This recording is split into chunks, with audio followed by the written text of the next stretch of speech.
Hello and welcome to another live stream with me, Brian Cristiano, Bold CEO, the founder and CEO of Bold Worldwide. I'm also a growth strategist to celebrities and entrepreneurs and an advisor and a coach. I am here to help you grow yourself, grow your business. And today is very, very interesting. It's official. It's official. This is just breaking a handful of hours ago. TikTok and WeChat will be banned from the United States of America.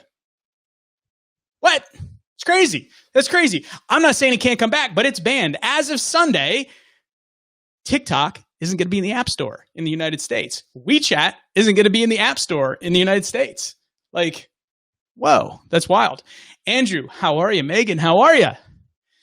Guys, if you find this helpful or interesting, share it out. I want to grow the community. I appreciate you for tuning in.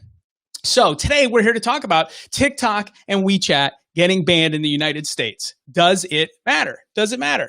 Hang on 2 seconds here. Tech thing. Okay, I'm back. So TikTok and WeChat being banned in the United States. Does it matter? What is the business impact? What is the impact for influencers? What can you do about it? What can we learn from it? What can you learn from this? Whether you care about, whether you care about TikTok or you care about WeChat, doesn't matter. What can we learn from this? How do we extract value? How can you use this to help inform what you do in your business and in your life? I want to dive into that. I'm going to talk about that. And I'm going to do a live Q&A at the end here. I'm going to do something special for those people that are part of Bold Nation. If you don't know what Bold Nation is, stick around. Listen, here's some of the facts. There's over 100 million users on TikTok in the United States. That's a decent amount of people. It's not nearly as big as Facebook, but that's still pretty big. That's almost a third of the population in the United States is on TikTok, about 19 million daily active users, give or take. So it's a big-ish platform. It's big enough. That's a lot of people. It's bigger than most states, right? 19 million people every single day on the app. As of Sunday, you're not going to be able to download it. Now, you might be able to continue to use it for a little while, but what's going to happen is, even if you can, what's going to happen technically to this application is after a little while, iOS is going to update, your Google phone's going to update, and eventually it's going to break something with the TikTok software, the WeChat software, and all of a sudden you're not going to be able to get any updates back to the mothership of the app, and it's going to break. So even if you can use it past Sunday, at some point, it's not going to work any longer, right? Both TikTok, WeChat are going to be removed from the App Store on Sunday. This is an unprecedented move. This has never happened in America ever. We haven't removed any sort of application software from an app store.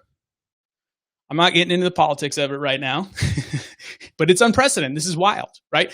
And this is going to have an impact on what companies can do. How do we deal with international companies with software, SaaS software and apps, right? Like, there's a lot of questions that this is going to raise across the board. This is going to likely face legal challenges. This isn't just going to end, right? Like, they're going to try to TikTok, maybe even some of the other tech companies are going to step in. They're going to argue this. So we don't know how it's really going to play out long term. But does it really matter, right? Users and influencers are going to have to leave. They're already leaving for other platforms. They're already leaving, right? Like, one example is Charlie.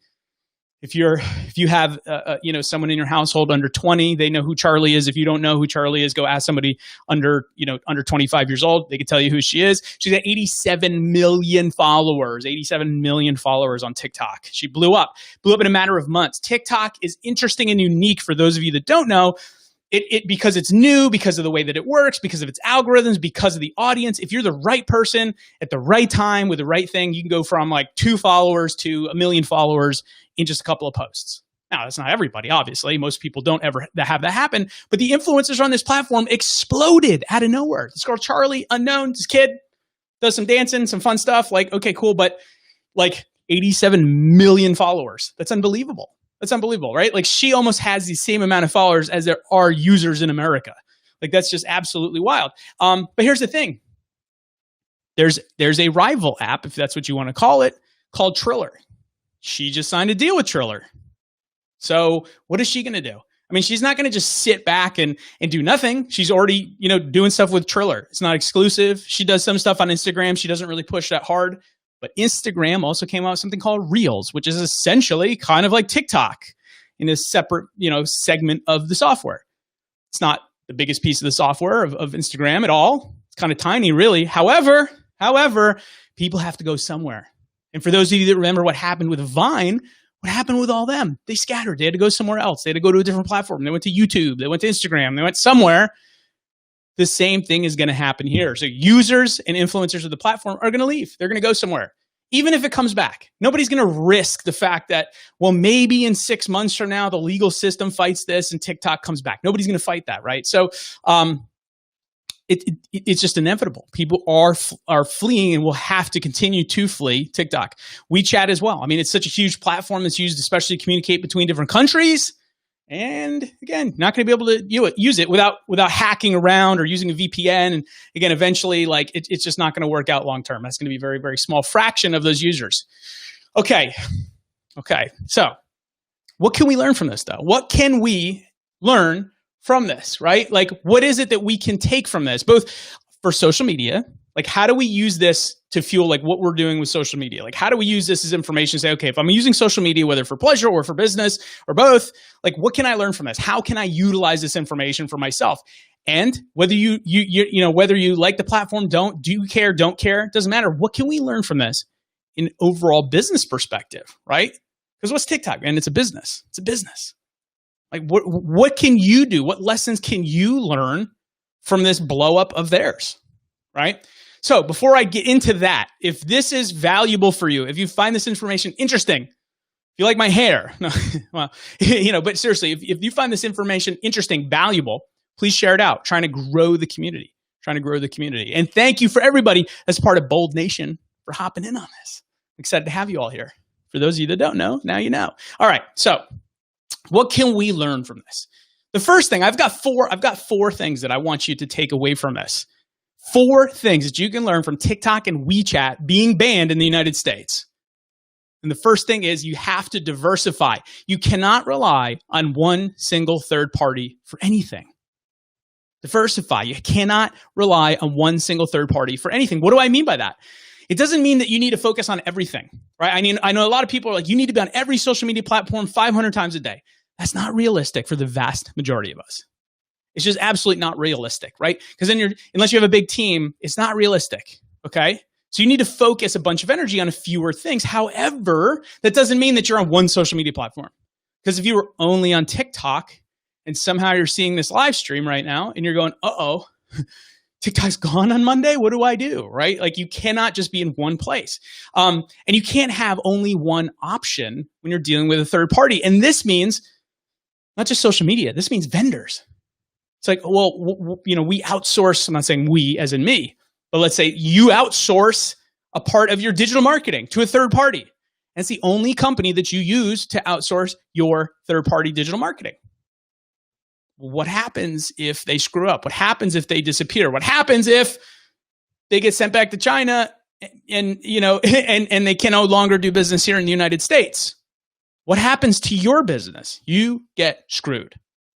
Right? You can't rely on just, one artist in your company. You can't rely on just one salesperson in your company. You can't rely on just email marketing to drive you business. You can't rely on just Facebook ads to drive you new business. You can't rely on just old school biz dev to drive you new business. You have to diversify.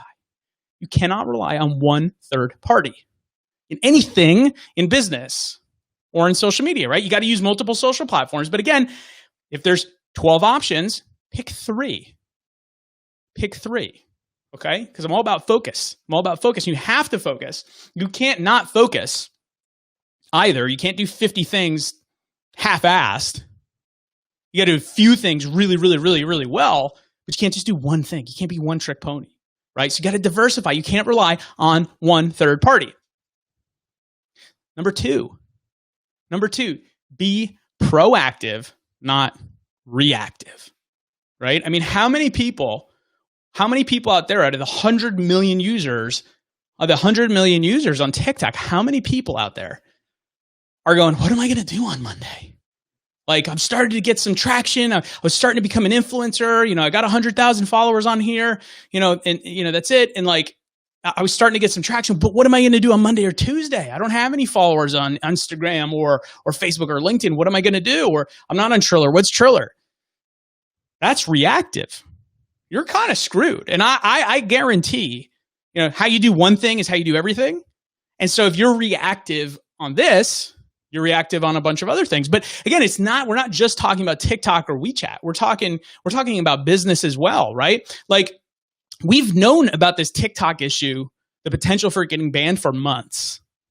So there's no excuse for any business, for any influencer, for any, somebody trying to become an influencer on TikTok. There's no excuse for you not to have made a move already. You could have been proactive 3 months ago. You could have been proactive a month ago. You could have been proactive last week. But if you're just going, what do I do now? You're very reactive. And so if that's the case, well, you better start to take a bunch of action. But think about that deeper than just social media. Think about that in how can you do that in your business? What areas of your business? And I guarantee you, if you think about it, right? We've all got little challenges and issues and road bumps and roadblocks in our businesses, because that's called life. That's called business, right? We all do. I guarantee, think about it and type it in the chat if you do. If you've got some sort of road bump or roadblock that you know about, like, this is going to happen, or this might play out negatively in my business, or if this contract doesn't get signed, then this will happen, or, if we don't hire this person, then it's going to take an extra time to hire, whatever. I guarantee you right now, you can name at least one roadblock in your business that's going to potentially impact you in the next 1 to 3 months. Who says yes? Who says, yeah, I can at least identify one potential roadblock or challenge that's might happen, not guaranteed, but might happen in my business in the next 1 to 3 months? Who can see something? Say yes. Now, if you said yes, here's the deal. Now ask yourself, are you just waiting for it to play out, or are you being proactive? Or are you going to be reactive and hope that it turns out to be best case scenario, or hope that it turns out to not be worst case scenario? Are you going to hope? Are you going to wait? Are you going to be reactive? Or are you going to be proactive and make a decision now? Are you going to be the influencer on TikTok that 3 months ago started to get on Triller and start doing Instagram Reels? Or are you going to be the influencer that on Sunday goes, crap, how long is this thing going to work? What happens if I update iOS to iOS 14? What do I do? Are you going to be that person, or are you going to be the other, right? Like, because I guarantee you, if you're the proactive person, you're going to make it a lot farther than being the reactive person in anything in life, right? So number 2, be proactive, not reactive. Number 3, we can learn from TikTok getting banned.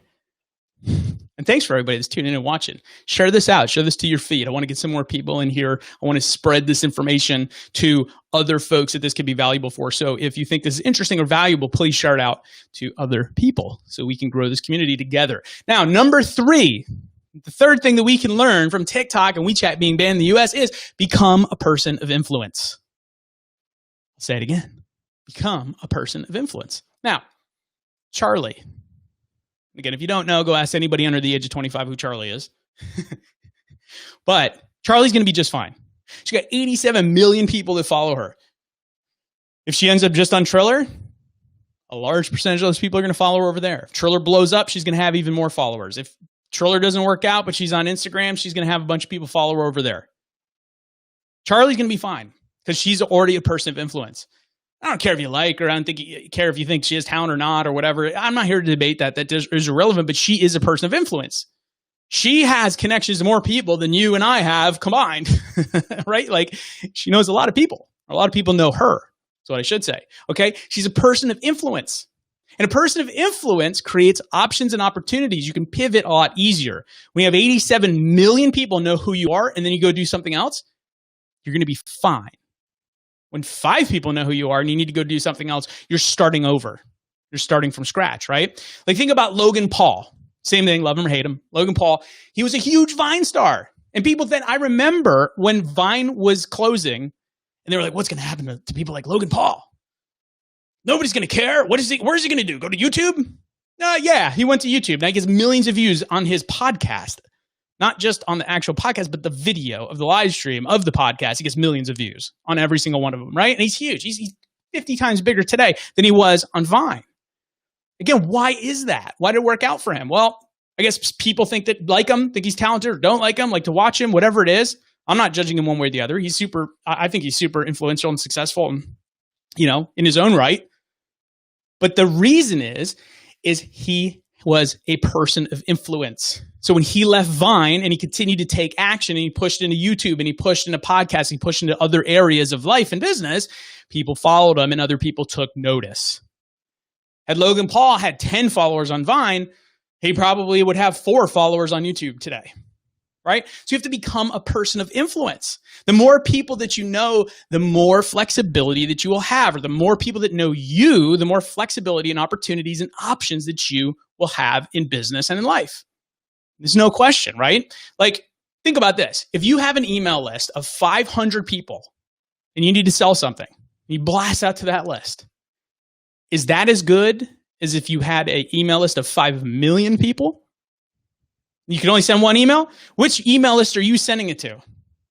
Well, my 500 list is very well segmented and the other list is a little bit spammy. Dude, I don't care if it's all spammy. You send it out to 5 million people, you're going to have more opportunities than if you send it out to 500 people.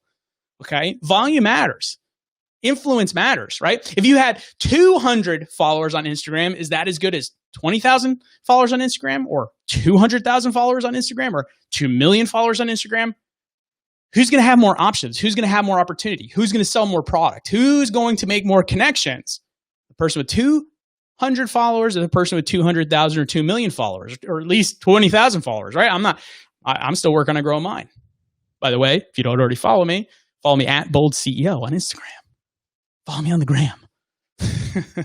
But seriously, unless you've got a bunch of fake followers, then it's just freaking pointless. You're better off having 200 real people than, 1 million fake people, because that's just stupid. I don't know who does that. Anyway, so number 3 is become a person of influence. You have to become a person of influence. Now, number four, get into influential circles. Right? Because here's the question everybody has. All right, that's nice, Brian. That's really great that you have 20,000, or so-and-so has 87 million followers. I've got 200. What do I do? Like, how do I grow it? Listen, the fastest way to grow it is to get into influential circles, right? If you're just starting out, you got to get on the radar of other people who have influence. You got to do things for them. You got to bring them value. You got to network with them. You got to bring them on your podcast. You got to bring them on your show. You got to, you got to do a free, service for them. That's actual value, right? You got to do something to get into an influencer's circle, and that will blow up your circle and also create more opportunities, because you'll have reach through their reach. You'll have opportunities through their opportunities, right? Invite them on your podcast, join a mastermind, join Bold Nation, right? How many people in here from Bold Nation? How many people are in here right now that are from Bold Nation? Say I, if you're in Bold Nation or know what it is.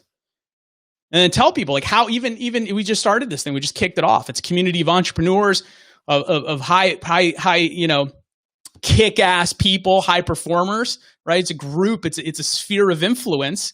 They're already networking and doing business and stuff with each other, right? Like, it's powerful to be in that circle. It's powerful to be in a circle of my circle, right? You just got to get around other people that are more successful than you, that have more reach, that have more opportunities, that have a bigger circle than you do. So number 4, get in influential circles. Now, let's recap, and then I'm going to jump into a Q&A. So I'm going to recap this. But if you have a question about this, about TikTok, about what's going to happen, about how to create influence, about anything else, about business, drop me the question. I'll do my best to answer it. Okay? But let me recap first, okay? So start thinking about your question that you want me to answer right now, and then type it in as soon as you've got it. But let's recap. So what can you learn from the ban on TikTok and WeChat? Number 1, you have to diversify. You cannot rely on one single third party. Number 2, be proactive, not reactive. Don't wait around. Start taking action. Number 3, become a person of influence. The more people that know you, the more opportunities you will have, and the faster you can pivot. Number 4, get into influential circles. Get into influential circles. Now, Q&A. This is what I'm going to do. So I'm going to start with, so anybody has a question, drop it in. Wherever you're watching, drop it in, and I'll do my best to answer them. But what I did is I promised the folks that are in Bold Nation, by the way, Bold Nation is a totally free network. It's a community of high performers, of entrepreneurs, of influencers. It's totally invite only.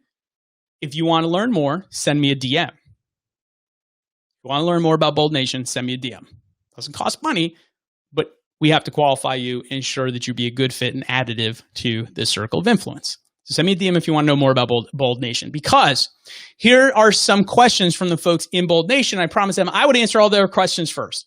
And if I've got time, I'll answer anyone's questions that are in this live stream right now. So if you got questions, type away, guys, type away, type away. And if you found this valuable, you found this interesting, please share it out. I'm trying to grow this network. So here are a few of the questions from the folks, the badasses, the boldies in Bold Nation. Okay, number 1, I haven't read these yet, by the way, so hopefully you guys didn't drop any F-bombs in here because I never said those words. All right, so what are your current recommendations, or what are your current recommended business loans during these uncertain economic times? Okay. Business loans during these uncertain economic times. I'm going to tell you this straight up. Unless you are driving a profit right now, or you're a very large company doing tens of millions or hundreds of millions of dollars, banks are going to be very, very, very unlikely to loan to you. If you're losing money right now, nobody's going to give you a dollar. If you're making money right now, there's money out there. Okay? The more conventional loans are going to be very tough unless you're extremely profitable. If you're not extremely profitable, but you got a good business model, you're an incredible salesperson, look for angel investors, maybe some VC, depending on the size. Okay, next question. What are the best growing businesses turning a profit at the moment? Digital services, some shipping and logistics, some healthcare. Definitely not gyms. Okay. Next, in your opinion, what is the best social media platform to spend ads and marketing dollars for ROI? Facebook and Instagram, 1,000,000%. That's it. Boop, cherry on that one. Okay. Because of the connections lost soon through China, I had to change my business model, which will leave me without any products or content surrounding the products for almost a month until they arrive. What should my focus be? More details. In my niche, wholesalers and local smiths are well beyond the price and below the quality we sell. Okay, so he's saying that he sells products from China. They're very specific, very niche, high-quality products. The stuff you can buy here in the U.S. does not meet the demand of the people he buys from. Fine. Okay. What do you do? For almost a month until they arrive. So he's got a month. What do? Do pre-sale, man. Pre-sale. I didn't learn yesterday that people will buy. This is crazy. I learned this yesterday because I'm not in the gaming world at all, but PS5 is out on pre-order right now. And it's crazy. Literally, it sold out in like 22 seconds on Walmart.com last night. 22 freaking seconds, a PS5. What? Like on a pre-order. Now, granted, that's probably a different product than you. However, here's the thing. People will pre-order anything if it's awesome enough. Look at Tesla. They pre-sold. You could pre-order the roof tiles that didn't work out. You could pre-order all the cars. You put a deposit down. You get put in the pre-order queue, and then you charge them full when you ship. So, dude, you got a month? Sell all the stuff anyway. And have them pre-order, put a deposit down, make it a big deal. Have them pay extra to have that thing overnighted as soon as it hits America's soil. Pre-order. You can still drive revenue during this time. Guys, see, this is what's really freaking cool. And by the way, this is what I do when I advise and when I coach clients. I dig into the strategy and we get innovative real quick. Because you know why you can't think of that stuff? You're in the weeds, man. You're in your business like this going, I don't know what I'm doing, man. I got to get to tomorrow. I got to sell some shit today. What am I going to do? Products are gone. And I'm like, I've seen this a zillion and one times, man, big and small. From Pepsi Go down to a startup. Do pre-sale stuff. done, sold. Anyway, moving on. But this is as just a complete footnote. It's why you got to be innovative. It's why you need to be clear thinking. It's why you need to get in a circle of influence around other people that think so much bigger than you, where they're like, how do I solve this? How do I solve this? And you're like, bloop, here's your solution. And you're like, oh, damn. Yeah, that's great. That's great. Okay. I think I got a couple more questions in here. Here we go. Okay. Also from Bold Nation. What is the one thing that you would do right now to stand out from everyone else? It's a good question. That's a good question. Now, here's the thing. This is a super broad question.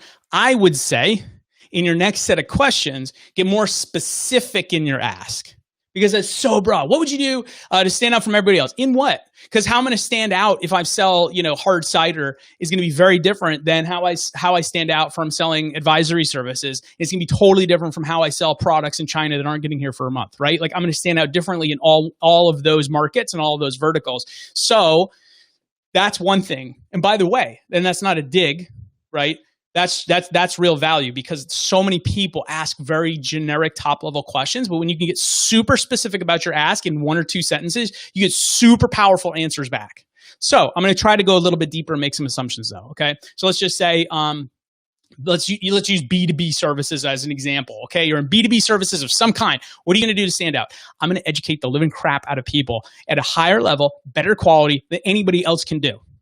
Like, how many people do you know are doing a live stream at 4:30 right now about business services, taking TikTok's ban and flipping that around into how can you grow your business? How many people are doing that right now? Maybe there's one other person, 2 other people on the planet. I'm one of them. Do this. Just do this, right? But give value back into the community and educate. Okay. All right. Last one from Bold Nation.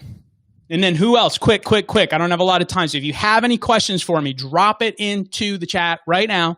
Drop it in the comments right now, and I will answer a few more. If you don't, I gotta roll, because I got a call. I gotta jump on a minute ago. Now, who's the best? 2 more questions. I guess there's 2 questions. Who's the best copywriter you know? Me. I'm not trying to pat myself on the back. I was terrible at English. Like literally, I don't think I read a full book until after college or in high school, after, I hated reading. I just couldn't read right. Whatever. I was very, very intelligent, very, very smart and all the other stuff. Nobody really noticed that it was I looked kind of average because my English skills sucked, but my math was off the charts and all that kind of stuff was off the charts, but nobody really told me that until years later. I looked back and I was like, oh, it's freaking smart. Whatever. That's a whole nother side note. But so I was sucked at copy. I sucked at writing for a long time, but I continued to drill over and over and over and over and over again. And I continued to figure out what works, what doesn't, especially in digital marketing, when you have the opportunity to write hundreds of headlines for one ad and see what works. Eventually you start seeing patterns. So over the last 2 decades of doing that, I would say I'm really good at copy. Really, really good. Now, there's people way better than me, but I don't know their names. I just know, some of the stuff they write. Look at some of the copywriters who do stuff for Apple. They're geniuses. They're way smarter than me. But as far as the people that I know, best copywriter, that'd be me. The last one. What books have changed your life? 10X Rule. 10X Rule is a book that has changed my life, and so is I don't have it with me right here. 10X Rule. I absolutely recommend. I love Cardone, man. I think his stuff is awesome. I think he brings a really good message. I think about, thinking bigger, getting outside of the box, really changing your opportunities with something like that. I would read 10X, and I would read, oh my gosh. I'll think of it. I'll come back to it. I don't want to hang this up. All right. Any other questions here? All right, so I got a couple questions. I'm just scrolling up here. Any other questions, drop them in. I tried creating a vlog. I'm at season 2. Do you know if this format is a good way to build a following? Vlogs are good. I don't know if you're still in here. Let me know who's your audience, what kind of content, and what's the context of that content, because it really depends. A vlog is good for certain people. A vlog is really bad for other people. A vlog is good for certain elements. It's really bad for other elements. I would say if you're trying to go for faster impact, I would go for short content that's educational. But again, I need to kind of understand what industry you're in.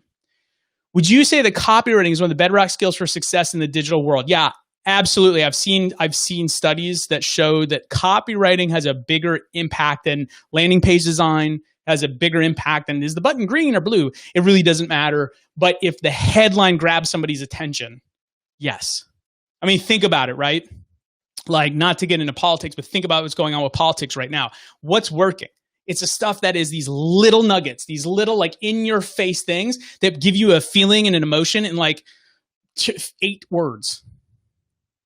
Like that's what makes a difference, right? So copy is super powerful. I wouldn't necessarily say it's like the total area of success. I think the other element is if you're good at copy and you understand business strategy, like what are you trying to accomplish? Because I've seen a lot of people do a lot of stuff digitally. They make a funnel and it sucks and they make no money. And they could have the best copy in the world, but they still suck at it, right? So like understanding business strategy, your outcome, really getting really clear on where you need to focus, who your audience is. The positioning, I actually think, is number one. That's what I would say. Positioning is number one. Copywriting's in the top 5, though. Okay. So Jonathan, university students, educational, international, France. Oh, yeah. Okay, Jonathan. Yeah, we've spoken before. Okay, so I know your deal. I think a vlog is good. A vlog is good if it features your students in the environment that they're going to be going to. So basically, if you're showing other people from France, like, hey, what it's like when they come over here and learn and, go through your program or, your partnership programs or vice versa, that's awesome because they get to see, they kind of get a peek behind the curtain of what their experience is going to be like. That's awesome. But if it's about you and your business, that doesn't talk to your customer directly. So I got to figure out, how do I talk to my customer directly? And I think in your case, if you are selling to students, educational, international students with France, I want those students to see what their life could be like abroad. Their life could be like with a different type of education, going through your program, et cetera. I want to see that, and I want to educate them on why that's important and the value that it brings. Hopefully that's helpful. All right. Listen, I'm going to jump out, but let's recap. And by the way, if you want to learn a little bit about our circle of influence, Bold Nation, it gets invite only, but DM me, we'll send you some information. And then if it's a good fit, we'll fill you in. There's no cost. It's just, we're building a circle of influence with people that we know this is going to grow and stack dramatically. So if you're interested, DM me. Now, with that aside, let's recap. Like, what can we truly actually learn from TikTok and WeChat being banned in the US, right? What did we learn? Number one, you got to diversify. You cannot rely on one single third party, right? Number two, you got to be proactive. Stop being reactive. Stop waiting around. That thing that you need to change, that thing that may or may not work out 2 or 3 months from now. Why don't you take some action on that today? Stop waiting around, man. Number three, become a person of influence. Nobody's going to help you out if nobody knows who you are. You're too small if hundreds of people know you. You're too small. Nobody knows you. Right? And number four, get into influential circles. That's why I'm building what I'm building, right? That's how I've made a lot of my success and a lot of my big moves, right? Influential circles. Influence creates influence, right? You have to. Now, listen, I want you to go be bold. I want you to take this information. I want you to have a great weekend. I want you to be productive. I want you to spend time with the right people that are positive, that are going to push you forward. If that's your family, if that's your friends, if that's just you for right now, if it's just the freaking people on your internet, whatever. I want you to surround yourself. This is my action item. I'm just throwing this in. This is off the cuff. I didn't think about this. I didn't plan this. I want you to take an action item between now and Monday. And I want you to come back. I want you to DM me or comment on one of my posts and let me know how it worked out. Take the next 2 days. And only spend time with the people that are positive, number one. Number two, will help push you to be a better person. And number three, spend 0 time with the people that are negative. And that includes whether that's social media, the news, people you follow, whatever. Because I guarantee you, if you spend at least 2 days, you should do this every day, but if you spend at least 2 days with people that are going to push you, that are uplifting, that help you, figure things out, that solve things, that want you to succeed, and you spend 0% of that time with people that are negative, dragging you down, negative news, etc., your next week is going to be 10 times more kick-ass than the week that you just had. It doesn't take much. But here's the thing, folks. Most people spend a ton of time around negative people that make them feel bad, try to make them feel small, right? Whether intentional or not. Spend way too much time looking at the news. They spend way too much time on Instagram looking at crap that doesn't drive any value. But I can tell you, those super successful people, the good people in life, they've got small, powerful circles of people of influence that are positive, that are pushing them to the top, that are making them think harder, bigger, faster, stronger, and want to see them succeed. So surround yourself with some of those people. For 2 days straight, cut all the rest out. I'm not saying permanently, just for 2 days, and watch what happens to you next week. Go be bold. I appreciate you, and I will see you back here again soon.